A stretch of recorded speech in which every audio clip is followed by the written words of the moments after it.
ఇక పదే పదే వివాదాస్పద వ్యాఖ్యలు చేసే కాంగ్రెస్ పార్టీ నేత, Congress party overseas chairman Shyam Pitroda మరోసారి వివాదాస్పద వ్యాఖ్యలు చేశారు. పాకిస్తాన్లో ఉంటే ఏదో సొంత ఇంట్లో ఉన్నట్టుంది, పరాయి దేశంలో ఉన్న భావన కలగలేదు అని చెప్పి ఆయన వ్యాఖ్యానించారు. సో దేశం అంతా కూడా పాకిస్తాన్ ఒక ఫెయిల్డ్ స్టేట్లా చూస్తుంది, ఒక ఎనిమీలా చూస్తుంది. కానీ ఎందుకు మరి కాంగ్రెస్ పార్టీ నాయకులు ఇటువంటి వ్యాఖ్యలు చేస్తూ ఉన్నట్టు ఆ తర్వాత ఆయన కవర్ చేసుకునే ప్రయత్నం చేశారు. బట్ భారతీయ జనతా పార్టీ అయితే పొలిటికల్గా విమర్శలు చేస్తోంది, టార్గెట్ చేస్తోంది. కాంగ్రెస్ పార్టీ దేశద్రోహ పార్టీ, కాంగ్రెస్ పార్టీ ఆపరేషన్ సింధూర్లో కూడా భారత సైన్యానికి సపోర్ట్ చేయలేదు, పాకిస్తాన్కి సపోర్ట్ చేసింది అని చెప్పి ఈ మధ్యకాలంలో మోదీ లాంటి వాళ్ళే చాలా విమర్శలు చేసిన నేపథ్యంలో తాజాగా శ్యామ్ పిట్రోడా చేసిన వ్యాఖ్యలు కాంగ్రెస్ పార్టీకి ఇబ్బందికరమేనా?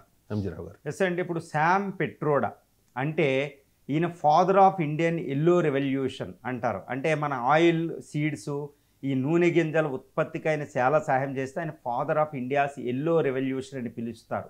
అంతటి గొప్ప వ్యక్తి శ్యామ్ పిట్రోడా. ఇదంతా ఒకతనం అయితే ఇంకొకటి ఏంటంటే రాజీవ్ గాంధీకి డిజిటల్ అడ్వైజర్గా ఆయన పనిచేశారు, మన్మోహన్ సింగ్ పనిచేశారు. గుర్తుపెట్టుకోవాలి, ఈ రాజీవ్ గాంధీ టైంలో ఈ కంప్యూటర్ డిజిటల్ రెవల్యూషన్ రావడానికి ఆయనే సహాయం చేశాడు. India IT revolution, is the father of Indian IT revolution అని కూడా పిలుస్తారు. ఆయన యునైటెడ్ స్టేట్స్ ఆఫ్ అమెరికాలోనే ఉంటారు, అక్కడే చాలా కంపెనీలు ఎస్టాబ్లిష్ చేశారు, ముఖ్యంగా డిజిటల్ వ్యాలెట్ ఇలాంటి కంపెనీస్ చేశారు. ఆయన ఇండియన్ ప్రైమ్ మినిస్టర్ అడ్వైజర్గా పనిచేసి ఒక అద్భుతమైన సేవ చేశారు. ఇప్పుడు ఆయన కాంగ్రెస్కి ఓవర్సీస్ అడ్వైజర్ అనమాట. ఇప్పుడు రాహుల్ గాంధీకి, ఒకప్పుడు రాజీవ్ గాంధీ పనిచేశారు, మన్మోహన్ సింగ్ గారికి పనిచేశారు. ఎస్పెషల్లీ మన్మోహన్ సింగ్ ఈ రాజీవ్ గాంధీ ఐటీ రెవల్యూషన్ పెట్టినప్పుడు ఆయనే అడ్వైజరు, కంప్యూటర్ ఇంట్రడ్యూస్ చేయడం ఇదంతా. అప్పుడు చాలా తీవ్రమైన విమర్శలు ఎదుర్కొన్న ఆయన అలా పెట్టారు.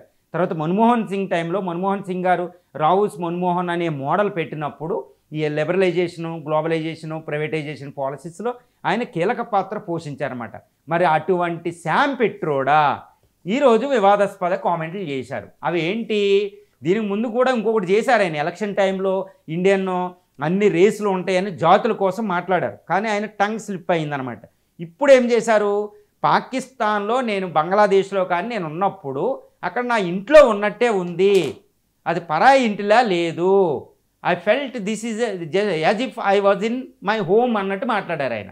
కానీ ఇక్కడ మళ్ళీ ఆయనే దాన్ని మళ్ళీ ఈ విమర్శలు వచ్చిన తర్వాత ఆయన మార్చి చెప్తున్నాడు, ఇండియా, పాకిస్తాన్, ఇటు బంగ్లాదేశ్ అనేది ఒక సివిలైజేషన్ నుంచి వచ్చాయి కాబట్టి ఈ దేశాలతో మనకి సంబంధాలు ఉండాలనే కాంటెక్స్ట్లో ఆ సందర్భంలో నేను ఆ మాట చెప్పాను. కానీ I don't want to consider the pains from the Pakistan వల్ల టెర్రరిజం ఉంది, అందువల్ల ఎంతో బ్లీడ్ అవుతుంది, ఇండియాలో రక్తం మరుగుతుంది, రక్తాలు కారుతున్నాయి పాకిస్తాన్ చేసే పనికి, దాన్ని నేను కన్సిడర్ చేయలేదు.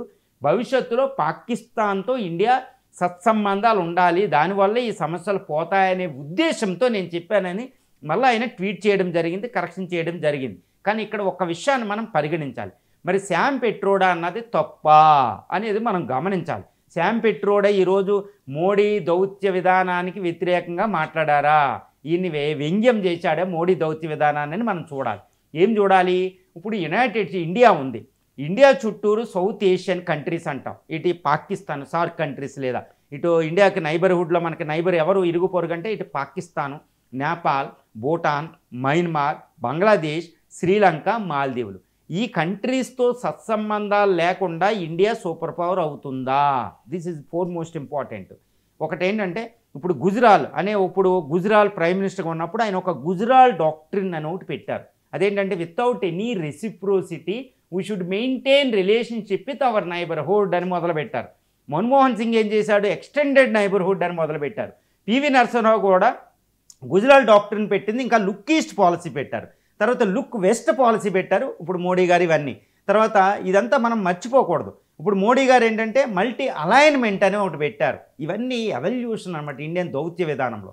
ఎంతటి గొప్ప అమెరికాను, ఎక్కడో దూరంలో ఉన్న రష్యాతోనూ, ఎక్కడో ఉన్న లాటిన్ అమెరికా దేశాలతో సంబంధాలు ఉండొచ్చు, కానీ ఒక్క వాజ్పేయి గారు అన్న ఒక్క స్టేట్మెంట్ చూడొచ్చు.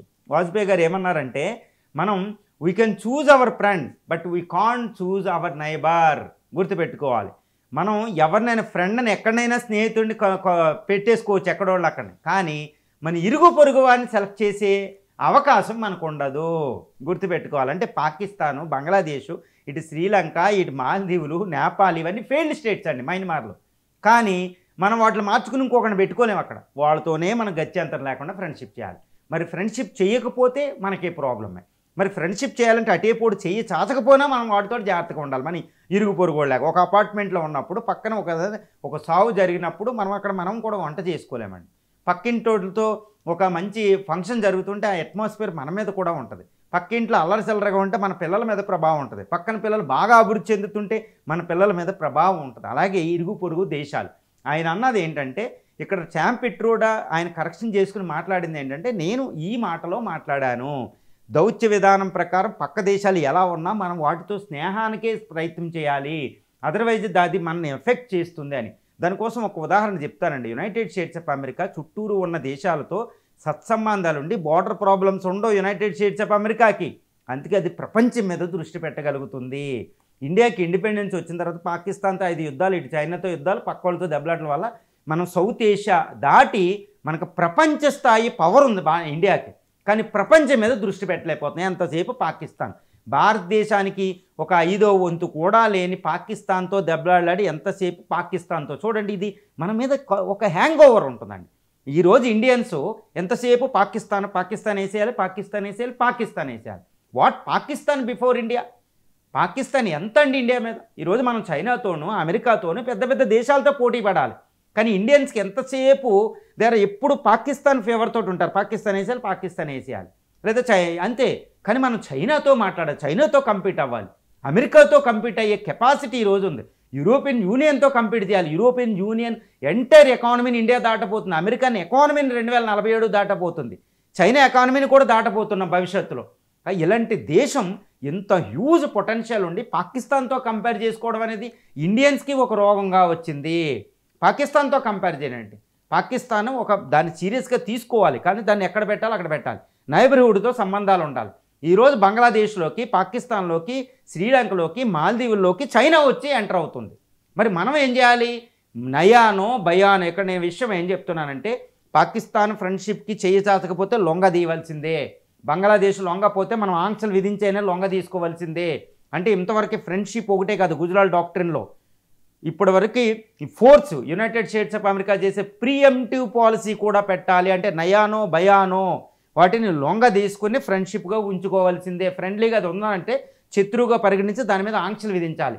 అవసరమైతే మనం ఏదైనా చేయాలి. లేకపోతే అటు చైనా, అమెరికాలు మన శత్రు దేశాలని ఈ దేశాల్లోకి వచ్చి అక్కడ మనం కుంపట పెడతాయి. ఈరోజు బంగ్లాదేశ్లోకి అమెరికా సైన్యం వచ్చింది, ఢాకాలోకి. మనం ఏం చేయాలి? బంగ్లాదేశ్ భయపడతలేదు మనకి. ఈరోజు శ్రీలంక హమ్ముంట పోటు దగ్గర చైనా షిప్పులు తెప్పిస్తుంది స్పైంగ్. అక్కడ నుంచి మన ఇండియా మిసైల్ టెస్ట్ చేస్తుంటే అక్కడ పరిశీలిస్తున్న వేలర్ ఐలాండ్. ఎంత ప్రమాదం అండి! బంగ్లాదేశ్ చిట్టగాంగ పోటుకి అటు అమెరికా, ఇటు యునైటెడ్ చైనా షిప్పులు వచ్చి మనం వేలర్ అబ్దుల్ కలాం ఐలాండ్లో మనం ఏ మిసైల్ టెస్ట్ చేస్తున్నామో చూస్తున్నారు వాళ్ళు.